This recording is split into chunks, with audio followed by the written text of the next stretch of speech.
This week's Parsha, Parsha's Vayakhel, begins, Vayakhel Moshe has called Adas Bnei Israel, that Moshe gathered all the Jewish people, and he again told them about the importance of the Shabbos. Sheishish Yomim Teyasa Melacha, V'yom Hashvi Yeh Lachem, Kodesh Shabbat Shabbaton Hashem, the Kol Oseba Melacha Yumas, Lo Sevar Reish V'chol Moshe Osechem B'yom HaShabbos. So Chazal tell us, why is again the Torah in the middle of discussing the Binyan HaMishkan, the Melechas HaMishkan? Why is it go and remind us again about the Shabbos? So it comes to teach us again, as Rashi tells us from the Mechilta, Lomar she'eino doches HaShabbos, that even though the building of the Mishkan is one of the greatest things one could be involved in, the building of the temple, nevertheless we see that the mitzvah of keeping Shabbos takes precedence. As we know, there are different types of kedushas. In Judaism, our job is to makadesh the chol, is to take the mundane and make it holy. So there are different types of kedusha. There's kedushas hamakom, the sanctity of place. We know the Beis Hamikdash, the Mishkan, the Beis Hamedrash, the Beis HaKnesses. In Judaism, we recognize certain places. Not all places are equal.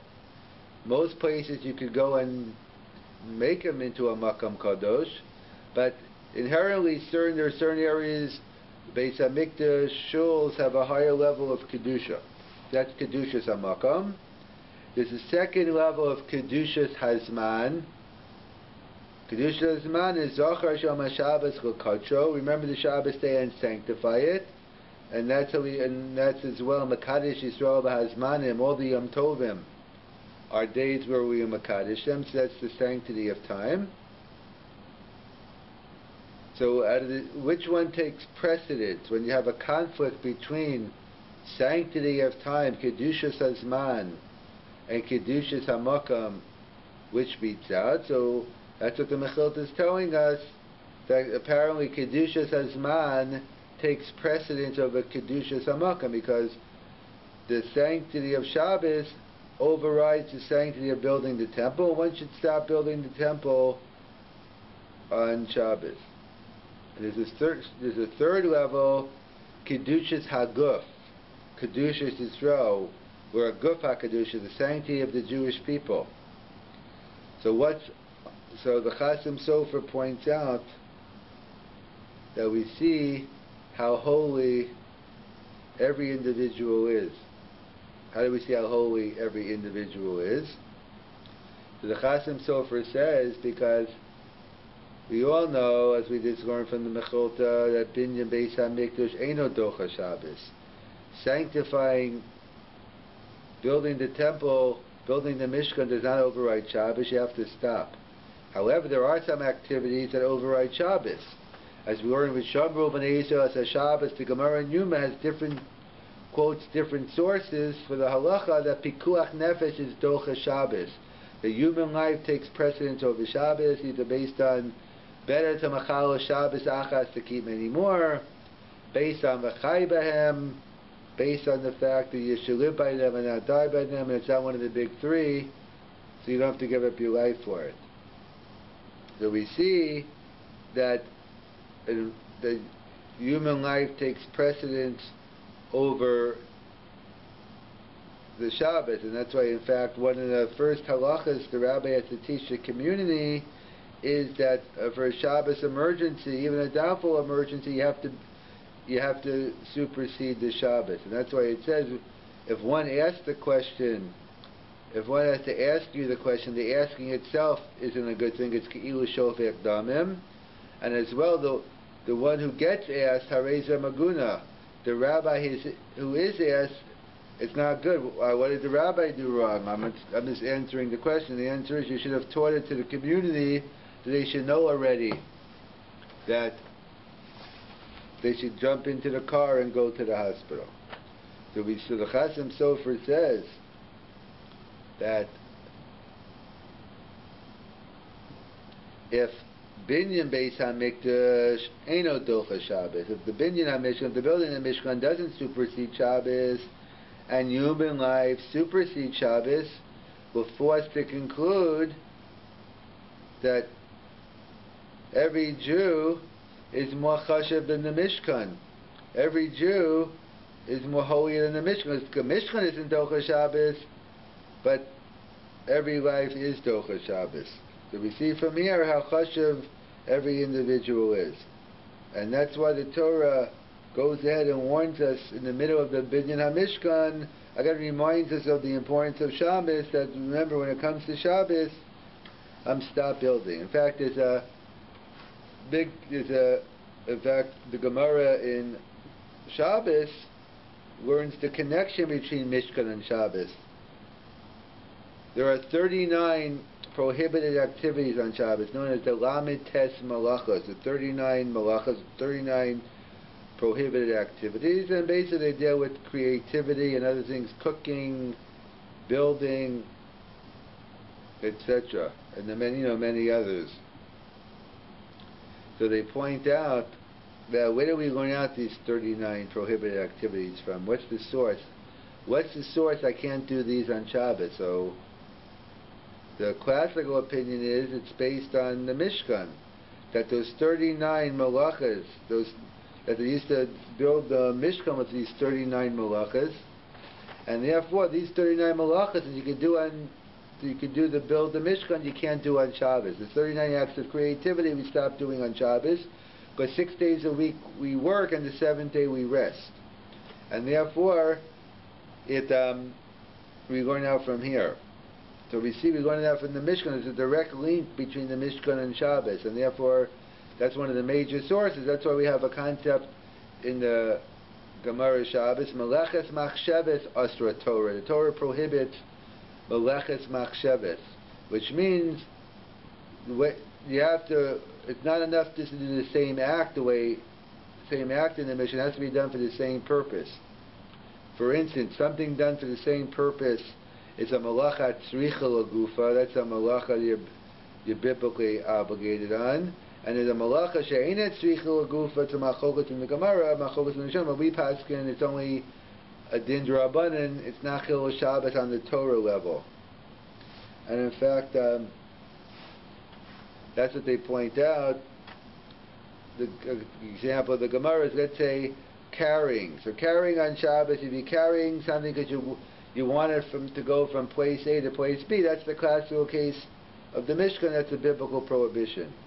But let's say carrying a dead body out of your house because you don't want the house to smell, but you don't care where the body goes per se. So that's a malacha she'ena tzricha lagufa. That's a malacha. So we learn out from the Mishkan, it has to be done the same way, for the same purpose it was done in the Mishkan. So that's one source of the Lamed Tes Malachos, comes from the Mishkan. Another source brought down it comes from the creation of the world, that God created the world with these Lamed Tes Malachos, these 39 acts of creativity. That's what God used to create the world, and He's telling you to abstain from them on the Shabbos. As the pasuk says, Sheish Yamim Teis HaMalacha, that just like there's a mitzvah to rest on Shabbos, there's a mitzvah 6 days a week to work. Again, work meaning to be involved in this creative activity. We're not talking about a paycheck here or not. So they point out that that's the source. The source is from the Ma'aseh Bereshis, the creation of the world, and therefore we work 6 days, rest on the 7th to give testimony that God created the world on 6 days and He rested on the 7th. So that's what we learn out.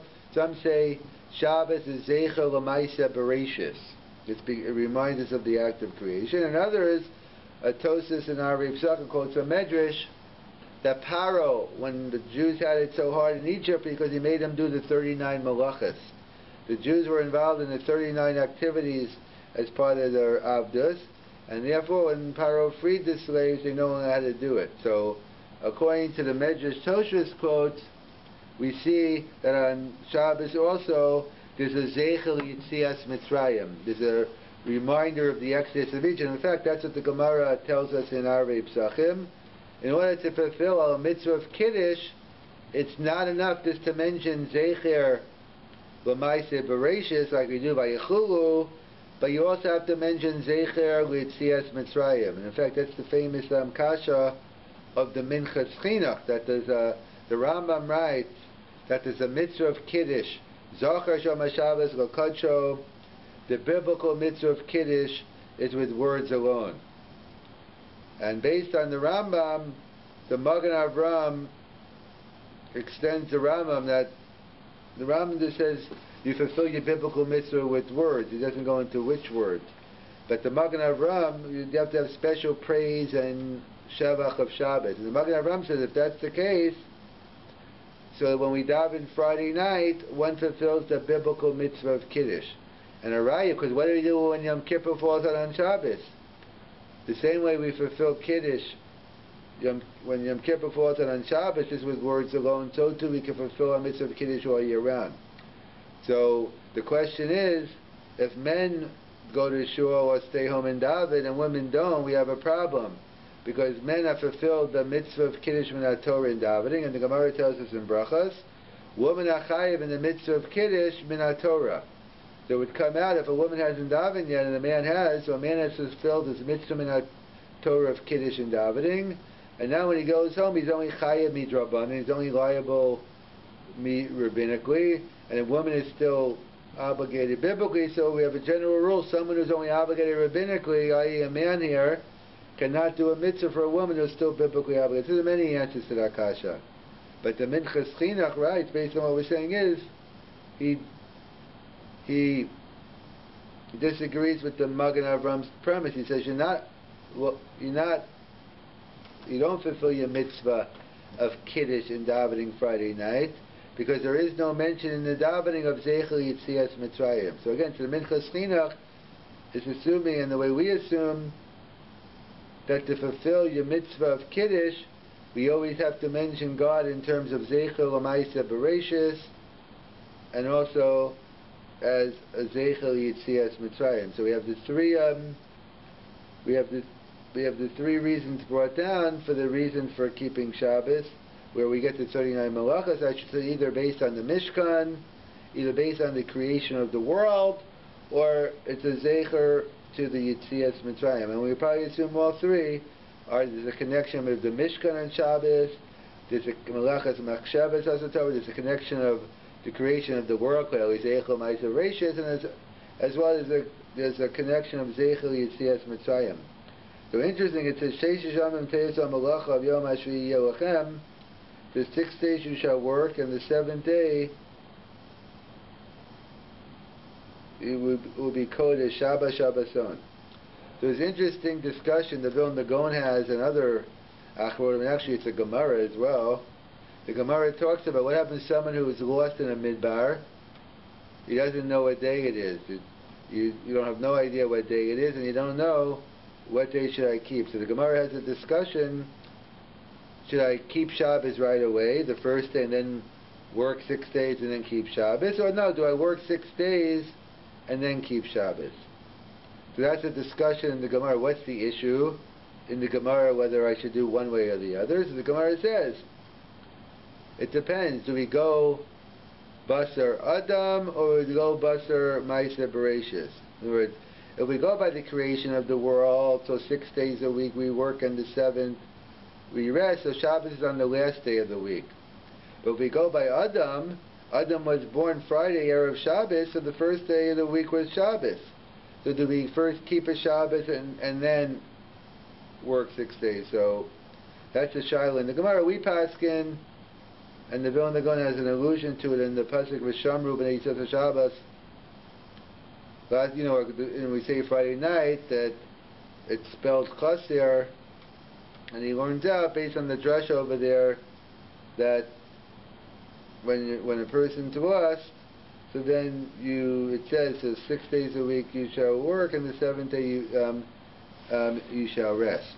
So they point out that so that's what the Vilna Gaon points out on the pasuk V'shamru b'nei Yisrael Shabbos in terms of that. So there's a further discussion among the poskim. What about the rest of the week then. But every day is suffix Shabbos. So how can I do any malacha? So that's the whole discussion. Some actually say you're right, that every day is only as a suffix Shabbos, and you're only allowed to do the things that one has to do. But if you don't have to do it, so then you wouldn't be allowed. And others say differently. And they got a discussion regarding the mitzvah of Kiddush, of Tchum. There's a whole discussion in terms of what they have to do. So that's what we assume. And the Vilna Gaon says that that's the pasuk in Chumash, that V'shamu me'isas HaShabbos V'asosas HaShabbos L'dorosam B'ris Olam. So it says Beini Ulem Nisa Osi Li'olam. Li'olam is spelled chassid without the vav. He says, what do you do when you're stuck? It's Helam, Shabbos is lost to you. So the pasuk says, Ki sheisha yomim asa Hashem es hashamayim es aretz o yom hashvi Shabbos unafash. That's the Vilna Gaon says. It's the pasuk in the Chumash we read, and we say it Friday night, that if you're stuck, so 6 days a week you work, on the 7th you shall rest. So if you're stuck in a place and you don't have no idea the days, you count 6 days, and then you rest on the Shabbos.